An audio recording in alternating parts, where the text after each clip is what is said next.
Welcome everybody into another edition of Warm Weather Fans, the Sunbelt Podcast. My name is Brian Stone, joined this week again by Matt Miguez and Zeke Palermo to talk about Matt's Louisiana Ragin Cajuns specifically. Matt, I'm going to throw it to you first. How's it going? First off, Saints look like they're in midseason form already with Tyler Shuck. So I guess you're glad you've got the Cajuns as favorites this season. Don't you even start. Shuck looked pretty good today.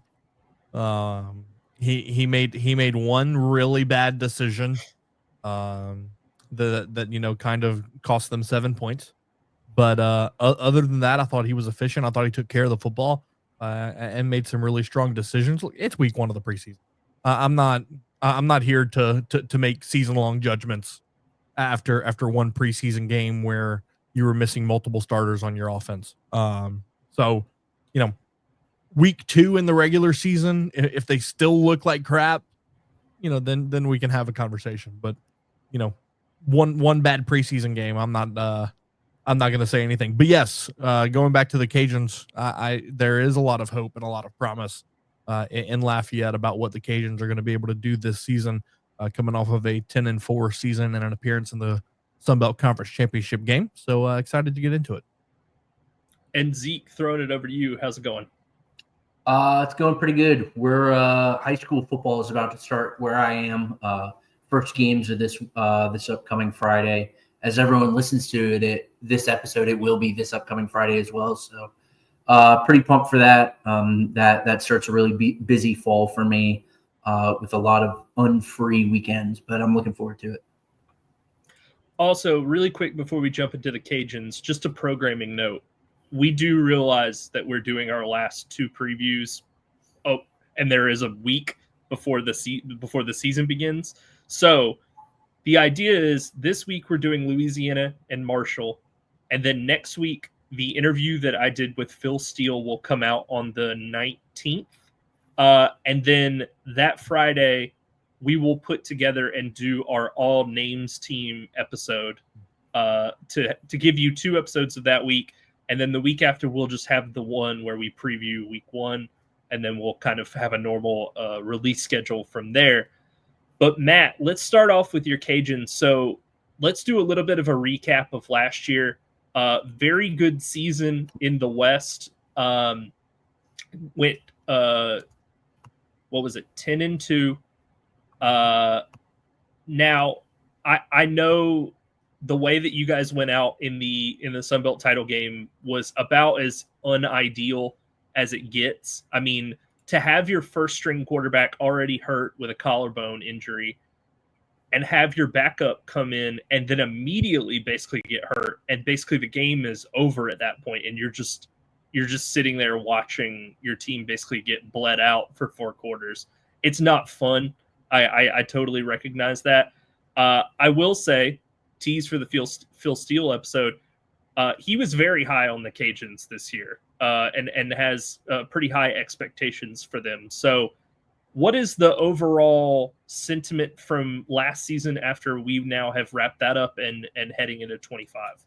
It was a really strong season that ended the worst way imaginable. You start out 2-0 in 2 games that you should have won, right? Against Grambling and on the road at Kennesaw. And then you welcome Tulane in on a day where, I'm going to be honest with you, I've lived in Louisiana my whole life. That might have been the hottest day I've ever experienced. It was 125, 130 down on the turf. It was absolutely brutal. And the Cajuns fought hard. They fell 8 points short of the Green Wave. And from that game, they ripped off 6 straight wins, including one on the road at Wake Forest. And then you drop a really close heartbreaker to South Al, finish off strong, beating Troy and ULM before, getting your face crushed by Marshall and TCU in the title game and the bowl game, respectively. But look, you talked about the injury to Ben Woldridge, who's going to be the next starting quarterback for the New England Patriots. Had a really strong showing in the preseason game the other night. Shout out to Ben 17.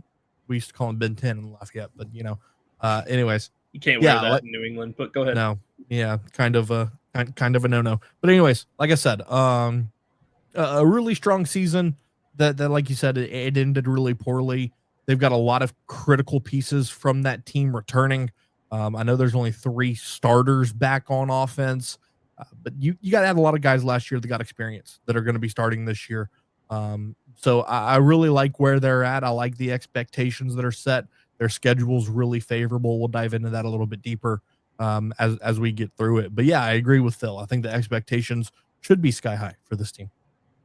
Yeah, I mean, we've talked about it on previous episodes, but Zeke, their win total, stepping on it, I guess, heading into 2025 is tied with a bunch of other teams that are really high up at 7.5. Also, I forgot to tell you guys this. We got a comment from a South Alabama fan that said, "Stop calling them South Al. Nobody calls them that." So everyone calls them that. I'm just saying, they were like, nobody in Mobile calls them that. So I'm just relaying the message. Don't kill the messenger.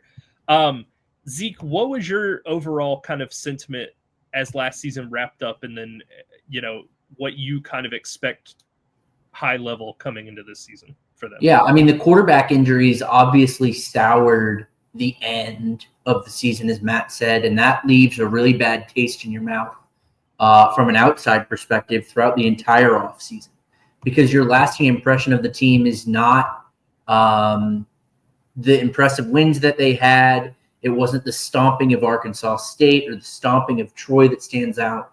It's how flat out embarrassed they got by Marshall and TCU. And that is ultimately unfair to the team as a whole, because that wasn't fully representative of their season, but that's the taste that we've been left with throughout the offseason. It was good to see DeSormo.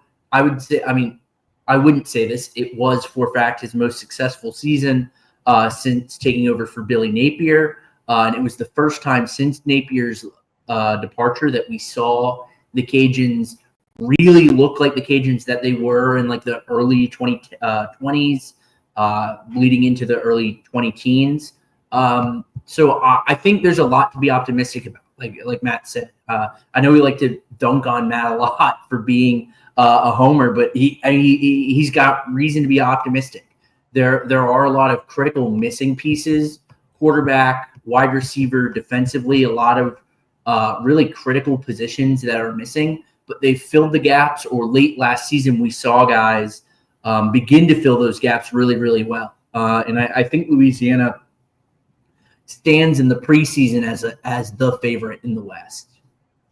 Absolutely. I don't think there's anybody disputing that. I mean, it seems to be like a clear cut.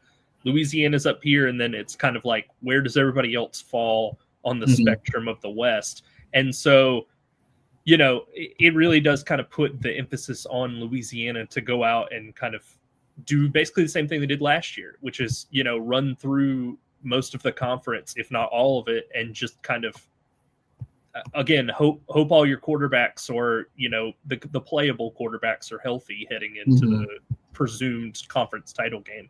So Matt, talk to me a little bit about Walker Howard. He transfers in, having played at Ole Miss and LSU very, very, very sparingly behind guys like Jackson Dart. What are your kind of never mind. Let me rephrase that question. Not what are your expectations? What are realistic expectations for Walker Howard this season? So, that's a really interesting question, because, being a local kid, was a highly touted recruit out of high school, out of St. Thomas More, went to LSU, followed the same route as his dad, which, fun fact, in case you didn't know this, his father holds the SEC record for most interceptions in a game. He threw 6 against Auburn in the 90s.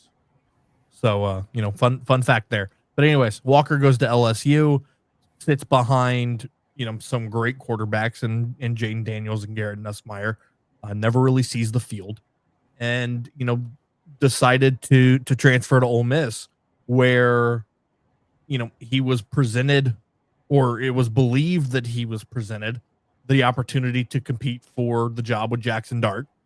And, that never really came to fruition. Jackson Dart started for the next 2 seasons, and Walker just kind of sat around, waited his turn that never came.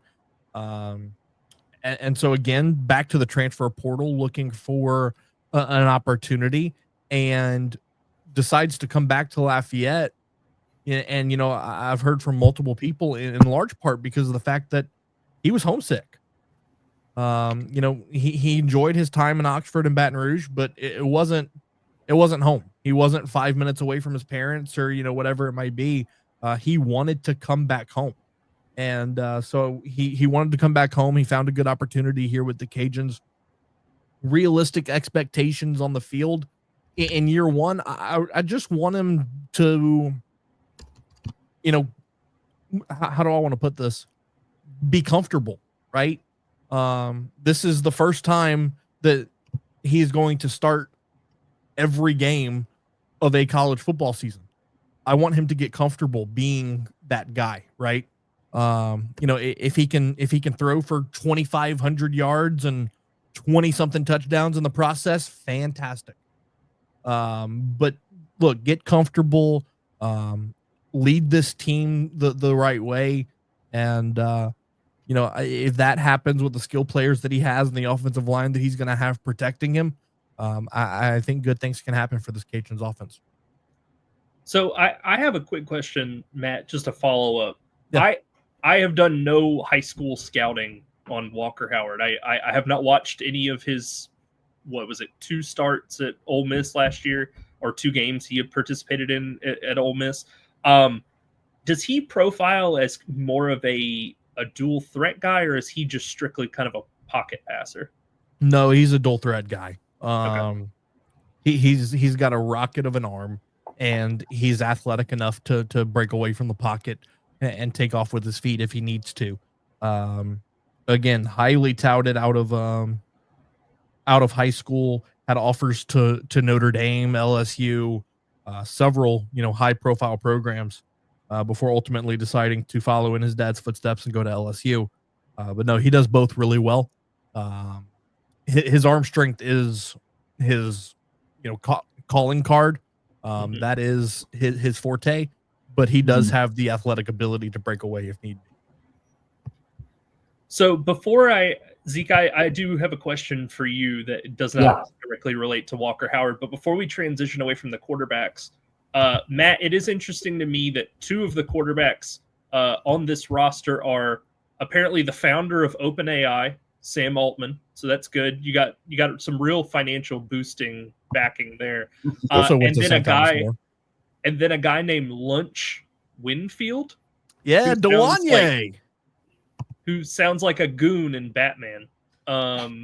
So you got a lot of interesting names behind Walker Howard in the quarterback spot. Yeah, don't forget about Daniel Beal. I'd like to forget about Daniel Beal. I saw the. I would prefer it that way. I saw the Sunbelt title game. I'd rather just. He was a true freshman. Let's settle down, dude. He was bad. He was. Let's settle down. Let's settle down. Why? He's not starting. He's on the bench for a reason. Yeah, but he's gonna be the backup. He's the second string. Okay. I mean, that's a big deal.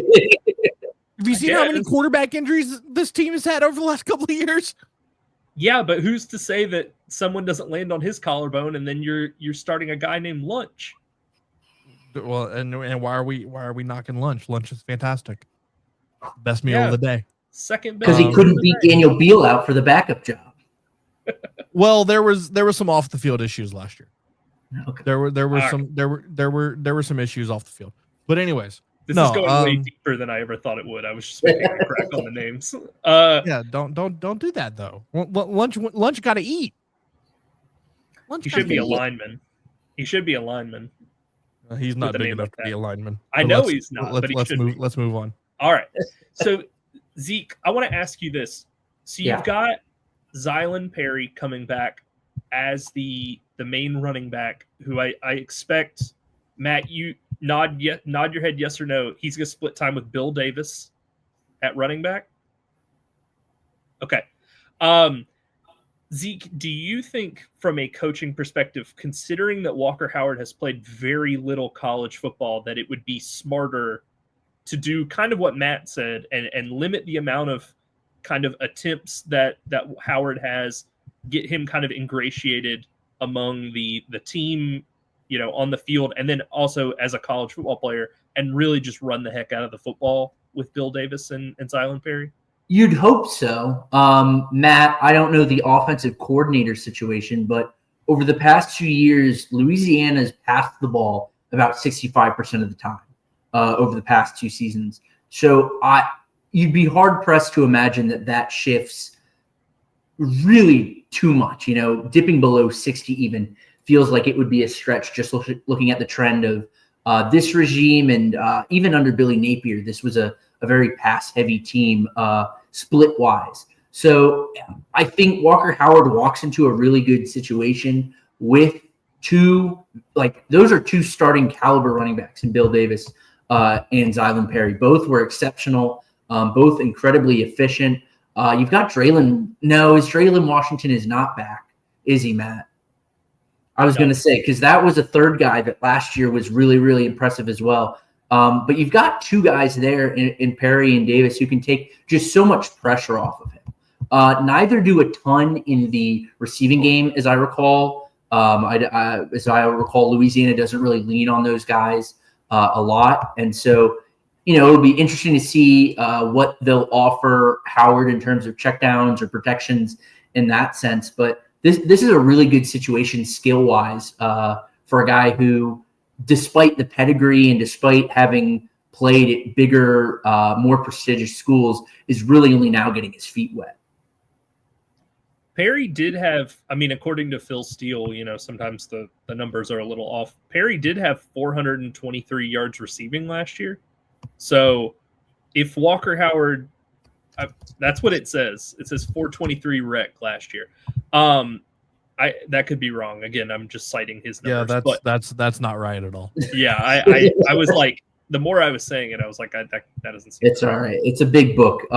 He had 46. Okay. Yeah, that's a long way from 423. All right. So, Matt, I'm throwing it to you. Talk to me about this kind of new receiving core. Who do you kind of expect to step up? And, in years past, it's kind of been receiver by committee, including at the tight end spot. It's just been a collection of guys, and it might be one guy's day on one Saturday, and then the next Saturday, that guy has 2 catches for 21 yards, and it's somebody else's day. So kind of talk to me about the receiving core and how that kind of looks this year. Yeah, I'll start with Robert Williams. He's the best returner from last year. Had 26 catches for 290 yards a year ago. Really dynamic playmaker. He's going to get the opportunity to put that on full display this year as the number 1 receiver. Jaden Johnson is a talented junior as well, 6'2", about 230 pounds. Again, another just dynamic guy that can really do whatever you ask him to do, right? You send him on a deep route, he'll be able to make a play. Intermediate across the middle of the field, he's got the body to really haul in those tough catches. But I think the guy that a lot of people are really excited about is Shelton Sampson. Had a great high school career at Catholic of Baton Rouge, went to LSU, and was just kind of buried under a insane depth chart of receivers at LSU. Never really saw the field, and similar to Walker Howard, just looking for the opportunity to play. Came an hour west down I-10 to Lafayette, and at 6'4", 190, he's going to be an elite playmaker in this offense. So again, in terms of returning production, there's not a lot there, right? You lost a ton with Lance Lejeune, Terrence Carter, Harvey Broussard. But you really have a dynamic group of wide receivers that can do a lot of different things. And then at tight end, I'm really happy about Caden Jensen. Only a sophomore, had 19 catches a year ago and 2 touchdowns. He's going to be a guy that they rely on because, contrary to belief, over the last couple of years, Louisiana does like to get the tight ends involved. They like to call themselves tight friends you. So I'm not sure. They need to work on the branding for that. Yeah, what does that mean? Instead of tight ends, it's tight friends. What's the joke? There's no joke. That's just what they say. I don't know, man. I'm not in that building every day. I don't know. But no, skill player wise, tying in the running backs as well with Bill Davis and Zylan Perry. I really like this group for a new starter in Walker Howard. I agree with you about getting Carter involved last year. I think among the Sunbelt tight ends, he was the most involved in the passing game. Yeah. I mean, 48 catches, we've 689 yards. Yeah, I mean, we've done a lot of these previews up to this point. There aren't many guys that had over 400 yards. I mean, when we were doing the Georgia Southern preview, I was like, oh, Tyler Fromm was involved in the offense. He didn't even get to 300 yards last year. Like it was really kind of like interesting to see that Louisiana is the only one that utilizes the tight end spot. Zeke, we were poking a little bit of fun in our Texas State episode about how short their receiving core is. Mm-hmm. Louisiana is the exact opposite. I mean, their three receiver sets on paper are 6'2", 6'2", 6'4", with a 6'6" tight end. That's got to be huge for them, like literally, for Walker Howard to have these big body targets that he knows he can throw to. Yeah, it's just like with the running backs. This is a good situation for a guy getting his feet wet because with shorter receivers, you're forced into certain parts of the field. But with guys that are 6'2", 6'4", in the case of Jensen, who's 6'6", that's basketball height.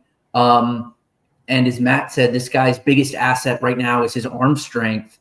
If you get in trouble, we're not going to tell you to chuck it, but you have a better chance of chucking it and finding a guy than a team that's got 6 foot tall receivers, right? So in the world where he gets caught out of a play or structure breaks apart, I think that's a really, really big asset. That also brings a really important part of the ballgame, that being you get a lot of blocking out of those guys that are so big. Jaden Johnson is 227. I mean, that's darn near tight end size. Like that's a fringy tight end type weight. And so with that further allows your running backs to succeed. That allows you to run some tight stuff and get an extra blocker in for Howard. And so, again, I feel like the theme I keep coming back to is just like Walker Howard has a crew around him that is inexperienced to some degree, especially as we look at the returning starters and those numbers. But from a skill position, you're in a really good spot. One other receiver that I want to throw in before we move on, look out for Raji Dennis. He's a redshirt freshman, 5'11", 175 pounds, went to Edna Carr High School in New Orleans, multiple-time track and field champion in the state of Louisiana. His senior year of high school, he was the fastest athlete in the state of Louisiana. He has insane speed. So look for him to maybe get some gadget plays in as a redshirt freshman this year and really just be a menace once he gets the football out in the flat. And to your point earlier, Brian, Terrence Carter led the Sun Belt in tight end receiving yards last year by over 100. Yeah. I mean, it was he was, like I said, the most involved. I mean, he was getting targets down the field, Matt. I know I bring this up all the time, but the one that really sticks in my mind was the throw that Wooldridge made to him to basically beat Coastal Carolina. I mean, they iced it. He was down 30, 40 yards down the field, and Wooldridge got to him in the air. So, I mean, there weren't a lot of teams that were utilizing the tight end in that way as like kind of a vertical seam type threat. So, yeah, I mean, this is the team to go to if you're Caden Jensen and you're wanting to get involved in the passing game. Hell yeah, I'll pull up to Louisiana. So Matt, going to the offensive line, you guys get 2 starters back, a right guard in Jax Harrington, who was 4th team Sunbelt last year, and the right tackle George Jackson, who started 12 games last year. What's your comfort level with replacing 3 pieces of the offensive line, including left tackle? The center played in 6 games, but wasn't like a full-time guy. And then, Bryant Williams at left tackle made 3 starts. What's your kind of comfort level with the rest of the line? So career starts wise, obviously that number drops a lot when you lose guys like AJ Gilly and Landon Burton and even King McGowan. But like I talked about earlier, the Billy Napier kind of started this, and Michael Desremo has continued it. Everybody plays. And so when it comes time for your number to get called for 12 games a year, you're not completely oblivious to what's going on, right? So all of these guys have seen time. Cooper Fordham, as a redshirt sophomore, has some starts under his belt. You talked about Jax Harrington, had a really good year last year. George Jackson as well. And you bring in Caden Morrow, who had 3 starts a year ago as well at 6'4", 294. 294 is the second smallest guy on the offensive line, by the way, behind your center, who is at 286. You've got a right guard at 327, a right tackle at 329, and a left tackle at 329. So a lot of size up front for this team. They're going to run the ball very well. Walker Howard's going to have time to make smart decisions in the backfield. And again, the number of starts goes down, but I don't think that the experience level necessarily decreased for this offensive line. I really like where this team is at offensively going into 2025, and they should put up a ton of numbers. Yeah, I think this is the weakest group of the offense, which is crazy to say considering your starting quarterback has played 2 career games. But having lost both Gilly and Burton, who were first team all conference last year, that really, really scares me. I think I like what Matt said about this being a team that wants to get guys reps in blowout games, but not in blowout games as well, just rotating pretty regularly. I think that sets your offensive line or any position group up for success long term. But those first couple of weeks of the season are going to be really telling about if the guys, you don't expect them to be first team all conference level, but at what point are these guys at? And those first couple of weeks are really going to be telling. I imagine they'll certainly figure it out because this is a really good Louisiana program. But up until like week 3, week 4, maybe the sack numbers, especially with a guy like, especially with Walker Howard, who unproven at this point, those sack numbers could get kind of high. I mean, yeah, we'll have to see how they start the season, see if they make any adjustments. I think it'll be interesting to see, Matt. You don't really have to add anything to this, but you mentioned the size among the offensive linemen individually. It's always interesting to me when an offensive line is like very big on the edges, but then we'll have like one guard who's a little smaller. Yeah. Because typically that will be your pulling guard in cases of like, you're running like sweeps or anything like that. Right. Like getting a guy out in space to block somebody on an island. It'll be really interesting to see if they kind of utilize Moreau in that kind of fashion, given that, Louisiana's always been proficient at running the ball to my memory of them in the conference. So it'll be interesting to see there. So Matt, on the defensive side of the ball, let's transition over there. Do you guys run more of a 3-4 or like a 3-3-5 type defense?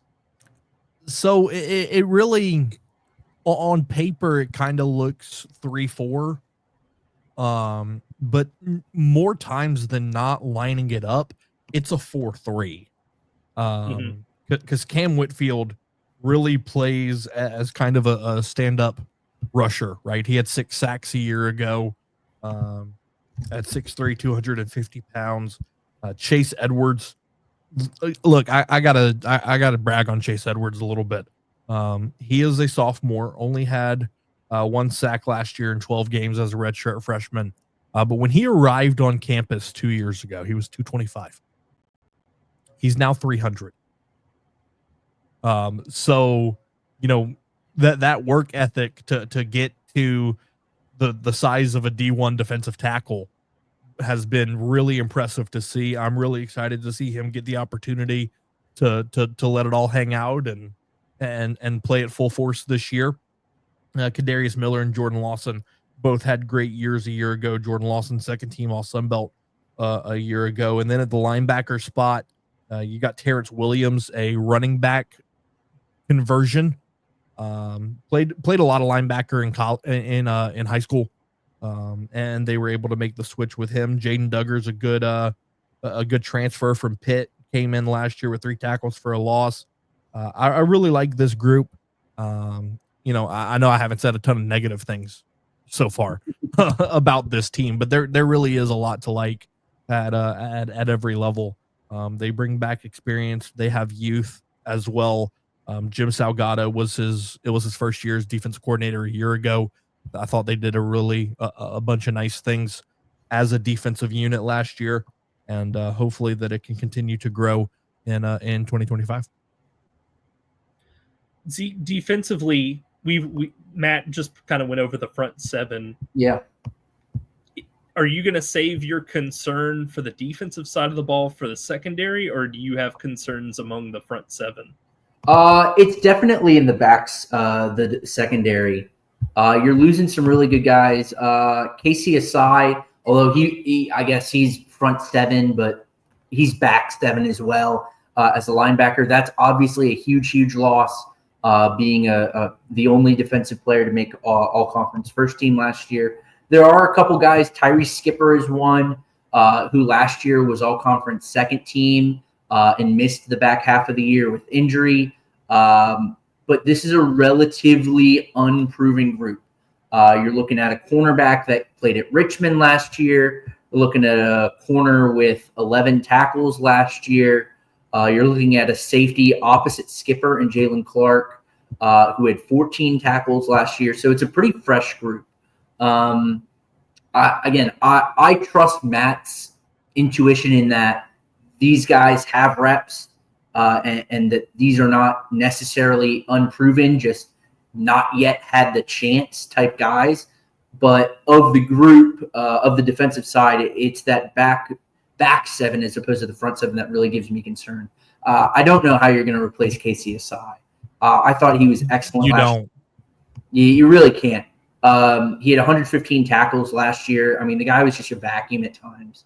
I really liked him. I thought he was – I mean, it's hard when you're looking at Jason Dominguez, when you're looking at Carlton Marshall, guys like that who've been in the conference lately, some really good tacklers. But Casey Asai has stood out as a name that doesn't come up in those conversations, but really should have been. And so that hole on the second level, and then everyone really outside of Skipper gives me a little bit of pause. Yeah, Matt, hold on real quick, Matt. You know a guy is good when Zeke is citing tackle numbers, considering that is his favorite. He hates tackle numbers. His favorite football stat is how many tackles a guy has, and talks about how fake it is, and then he's like, "Man, Casey Asai, a lot of tackles. You have no idea what you're." No, man, that's what I mean. Some guys like 115. I don't really care, but it's just like the guy really was everywhere, and I don't think I saw him miss a tackle all of last year. Granted, I wasn't watching every snap like Matt was, but he's not going to bring up the times that I didn't see when Casey Asai missed a tackle. Correct. Shout out to Casey Asai, by the way. Had a fumble recovery for the Houston Texans last night in the preseason. So he's making some noise in H-Town. His older brother is Joseph Osai, the defensive end for the Cincinnati Bengals.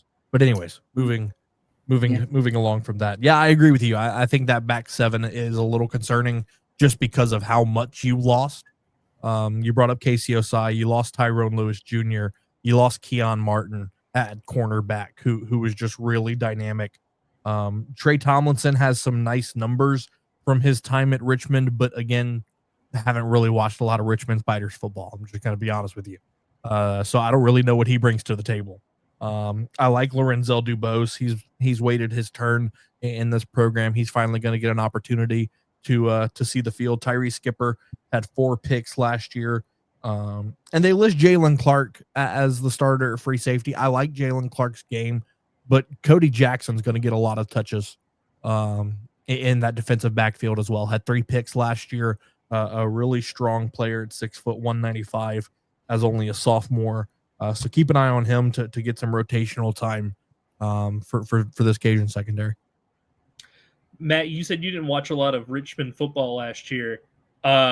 Between Tomlinson and the JMU offense, we're going to get a real taste to see if Richmond football is ready to compete at this level, because JMU's got 3 Richmond transfers on their offense, including I think it was 2 receivers, and you guys got Tomlins in their corner. So we'll see if they're ready for prime do time. the Spiders can the Spiders transfer accordingly? That'll be fun to find out. Yeah.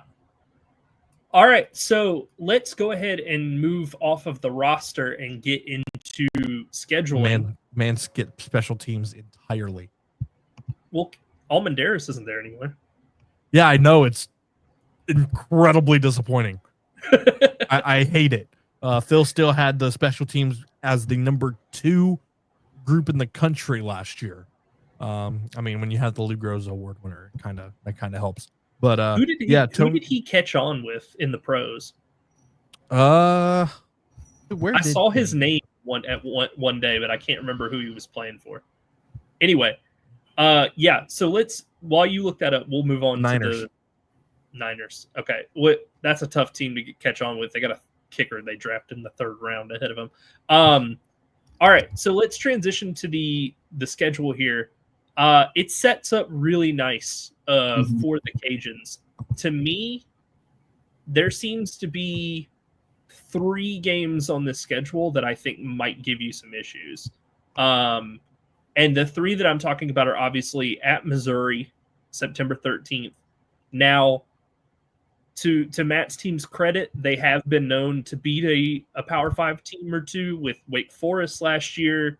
Going back a couple of years, that Iowa State team with Breece Hall and Brock Purdy, that win looks better every single year that passes. So great. Such a great day.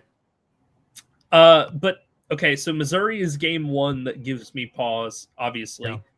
James Madison, October 11th. That's going to be a real showdown for you guys. And then the 3rd is the week after you guys get Southern Miss at home. So a real back-to-back, 1-2 punch with James Madison and Southern Miss. The fact that you so blatantly overlooked first the special teams, I'll let you slide for that. But then you come again and you don't even talk about Rice and McNeese. How dare you? Who cares? How dare you? Who cares, dude? I'm sorry. Well, we had a commenter on our Southern Miss video get very upset that we didn't go in deep on Jackson State's chances of beating Southern Miss, and I was like, I'm sorry, you're looking for a different podcast. yeah, you really are. But no, I only bring that up because the last time UL and Rice played each other was 2022, and UL struggled in that one. They lost 33-21. Now, look, I think the Cajuns are a much better team than they were 3 years ago, and I think Rice has probably fallen off a little bit since then. They had Luke McCaffrey at the time, and but no, joking aside, I agree with you. I think Missouri is the first game that you really, you're really going to get tested and really figure out what you're made of there. And then that 2-week stretch after the bye at James Madison and Southern Miss is going to be tough. I've got the Cajuns winning at least 9 games. But I could really see 10 because I could see them splitting one of those James Madison Southern Miss games.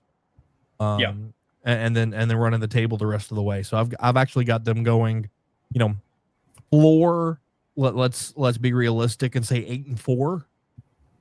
Ceiling is 10-2. Mm-hmm. I think with the over under, I'll take the over pretty comfortably. I think you guys 7.5.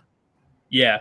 I think you guys win 8, no problem. I mean, with this schedule, the thing too is, Matt, you can correct me if I'm wrong on this, and then I'll throw it to Zeke right after this. It seems like Louisiana, the last couple years, has just had the West, like other than the Troy years, those aside, when Troy hasn't had John Summerall, it felt like Louisiana's just had the West kind of in a headlock. And another thing too, Matt, there was a game last year, I think it was Arkansas State, where you cited that that Louisiana really gets up for games where they feel like I got extra motivation or whatnot. There's going to be some real extra motivation September 27th when you guys play Marshall at home. You think you guys want to beat the heck out of them for what happened in the conference title game? And they're just on the train track, like looking around being like, oh, does anybody hear whistles? Like, yes and no. Obviously, that was the school that did it to you, but that's not going to be the team that did it to you. The team that did it to you is going to be wearing black and gold on October 18th. Yeah. Because they have Braylon Braxton, they have Charles Huff. Like that's who did it to you. And not to mention that's already a rivalry of sorts between UL and Southern Miss. So look, if y'all don't have plans on October 18th, y'all might want to come down to Lafayette and we could have some fun, because that's gonna be fireworks. We'll see. Zeke, what are your thoughts on the schedule? My question is, do we know how the Sun Belt picks the out of division schedules? Is it just constantly rotating? Because Louisiana is a Marshall exodus away from having to play the two best, arguably two of the three best teams from last year in Marshall and James Madison. Obviously, they have a bye in between those games, but in back-to-back matchups, I dodged a real bullet there. I don't know how much, if it was the same Marshall team, or how much they return if a Marshall loss, say a loss to Marshall and a loss to James Madison, really impact you, because you're still going to probably run the table or come close to it in the West. I'm not sure how material of a difference that would make, but that is that could have been the hardest wet schedule out of the West if it were not for the exodus to Hattiesburg. Well, I think it's 6 on one, half a dozen on the other, because if the entire Marshall team doesn't move out, that Southern Miss game on the 18th is a joke. I mean, right, but everyone else in the West has to play the same schedule, save for those two games, right? So as we look at it compared to the West, it's like no one else is going to have to play Marshall and JMU. So, sure. I don't know. Again, this is all because it's not, since the entire Marshall roster left for Southern Miss or elsewhere, it's all just what if. But the real question, again, my unanswered question that maybe we'll dig into later is, how do they pick those out of conference? It just has to be rotation, right? It is. Matt, it is, right? It's a rotation. It's rotating. Yeah. Yeah. It's like the SEC, where it's like, Georgia doesn't play Alabama every single year. It's like once every. Although they should. They should. It'd be cinema every single year, but it's, unfortunately, they got to play Auburn, who can't, tie their shoes without fall on their face. And Vanderbilt, although, watching that new SEC series on Netflix, the recap of Vandy beating Alabama last year was phenomenal. Yeah, there's something to be excited about with Vanderbilt. Diego Pavia, baby. All right. So as we wrap up, I think this has been maybe the least contentious episode we've ever done. It feels like this has been just kind of a smooth sailing all the way through. We all pretty much agree Louisiana is probably going to represent the West, barring crazy injury issues or anything like that. Because we're awesome. Well, again, Walker Howard gets hurt. Oof. Then it's open season to see who steps in. But it's Daniel Beal season, baby. All right. So as we wrap up here, Matt, give us your socials, all that good stuff, and then we'll throw it over to Zeke, and then I will close this out. You can find me on all social media at MiguezMatt. I did not complain about the Saints at all today. I told myself I would stay off of Twitter during the Saints game because I just wanted to enjoy the fact the football was back. But there will be plenty of complaining throughout the season, especially now that I'm not an official media member anymore. Complaints will be had on social media. So follow for that fun at MiguezMatt. Yeah, you can find me at Zeke Palermo, ZekePalermo. Not a whole ton to plug there. Not a whole lot interesting. The Bills HBO series is on. really excited about that. We've not really dug into the meat of it, but for the first time in my life, really excited about Hard Knocks. The Bills suck. I think they've totally neutered Hard Knocks. It's not what it used to be. No, you don't even get to see because they don't have the cut days anymore, so you don't get to see when they have to call the guy in the office and they act like their dog just died and they're like, I'm sorry to tell you this, got to hand over your playbook.